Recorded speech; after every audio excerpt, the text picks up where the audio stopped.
ये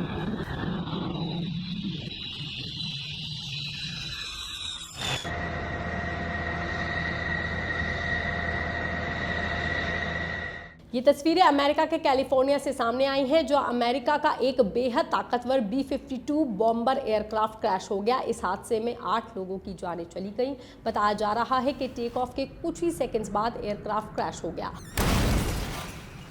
और देखते ही देखते आग के गोले में बदल गया। आसमान में काले धुएं का विशाल गुब्बार उड़ता हुआ दिखाई दिया और पूरे इलाके में अफरा तफरी मच गई। लेकिन सवाल ये है कि अमेरिका की सैन्य ताकत और सबसे खतरनाक बॉम्बर एयरक्राफ्ट के साथ आखिर हुआ क्या था?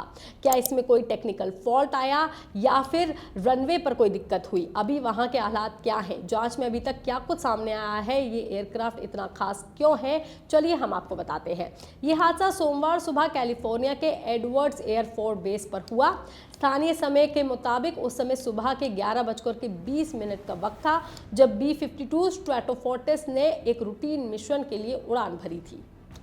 लेकिन टेक ऑफ के कुछ ही पलों बाद एयरक्राफ्ट क्रैश हो गया। हादसा बेस के रनवे के पास ही हुआ और देखते ही देखते पूरा इलाका आग और धुएं की चपेट में आ गया था। हादसे के बाद सामने आए वीडियो में देखा जा सकता है कि एयरक्राफ्ट कैसे रनवे से उड़ान भरने की कोशिश कर रहा है, लेकिन कुछ ही समय बाद उसमें अचानक धुआं निकलने लगता है और एयरक्राफ्ट देखते ही देखते जमीन से टकरा जाता है। इसके बाद पूरा एयरक्राफ्ट आग का गोला बन गया। हादसे के बाद का मंजर दिखाई दे रहा है, जहां घटनास्थल से काले धुएं का विशाल गुब्बार आसमान में उठता हुआ भी नजर आ रहा है। दूर दूर तक सिर्फ मलबा और जली हुई जमीन दिखाई दे रही है, जबकि इमरजेंसी टीम्स मौके पर पहुंच करके राहत और बचाव का कार्य शुरू कर चुकी थी। बताया जा रहा है कि क्रैश इतना भीषण था कि एयरक्राफ्ट का बड़ा हिस्सा पूरी तरह से तबाह हो गया था। मौके पर पहुंची इमरजेंसी टीम्स ने तुरंत रेस्क्यू ऑपरेशन शुरू कर दिया था, लेकिन अधिकारियों के मुताबिक हादसा इतना गंभीर था कि इसमें किसी के जीवित बचने की संभावना नहीं थी। वहीं एडवर्ड्स एयरफोर्स बेस के डिप्टी कमांडर का भी कुछ ऐसा ही कहना है। उन्होंने बताया कि इस दुर्घटना में 8 लोगों की मौत हो गई है। मृतकों में एयरफोर्स पर्सोनल, गवर्नमेंट एम्प्लॉयज और सिविलियन कॉन्ट्रैक्टर शामिल थे। हालांकि अभी सभी की पहचान सार्वजनिक नहीं की गई है, क्योंकि पहले उनके परिजनों की सूचनाएं दी जा रही हैं। बताया जा रहा है ये एयरक्राफ्ट एयरफोर्स के एक महत्वपूर्ण रडार मॉडर्नाइजेशन प्रोग्राम का हिस्सा था। दरअसल अमेरिका B-52 फ्लीट के पुराने एनालॉग रडार सिस्टम को डिजिटल टेक्नोलॉजी में अपग्रेड कर रहा है और इसी से जुड़े टेस्ट मिशन के लिए इसने उड़ान भरी थी, लेकिन ये हादसे का शिकार हो गया। बता दें, B-52 कोई साधारण बॉम्बर एयरक्राफ्ट नहीं है, बल्कि इसे अमेरिका सैन्य ताकत की रीढ़ की हड्डी माना जाता है। इस एयरक्राफ्ट को पहली बार 1955 में अमेरिका वायुसेना में शामिल किया गया था, यानी कि करीब 70 साल बाद भी ये एयरक्राफ्ट अमेरिका की सेवा में बना हुआ है।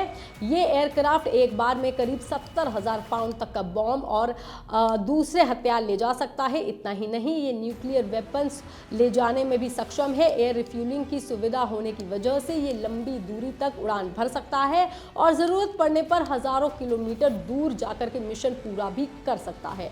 अमेरिकी वायुसेना के पास फिलहाल ऐसे 75 एयरक्राफ्ट मौजूद हैं और इन्हें आधुनिक तकनीक के साथ अपग्रेड करने का भी काम चल रहा है, ताकि ये आने वाले कई दशकों तक सेवा में बने रहें। शीत युद्ध से लेकर के इराक, अफगानिस्तान और मिडल ईस्ट के कई सैन्य अभियानों में B-52 ने अहम भूमिका निभाई है। यही वजह है इस एयरक्राफ्ट का क्रैश होना सिर्फ एक हादसा नहीं, बल्कि अमेरिकी वायुसेना के लिए एक बड़ा झटका माना जा रहा है। वहीं हादसे की वजह को लेकर के भी फिलहाल कोई आधिकारिक जानकारी सामने नहीं आई है। हालांकि एक्सपर्ट्स का मानना है कि टेक ऑफ के तुरंत बाद हुआ यह हादसा किसी टेक्निकल फॉल्ट से जुड़ा हो सकता है, लेकिन असली वजह क्या थी, इसका जवाब जांच पूरी होने के बाद ही मिल पाएगा। फिलहाल जांच एजेंसियां एयरक्राफ्ट के मलबे, फ्लाइट डेटा और दूसरे टेक्निकल रिकॉर्ड्स की जांच कर रही हैं। अधिकारियों का कहना है कि पूरी जांच होने के बाद ही पता लगाया जा सकेगा कि एयरक्राफ्ट क्रैश कैसे हुआ।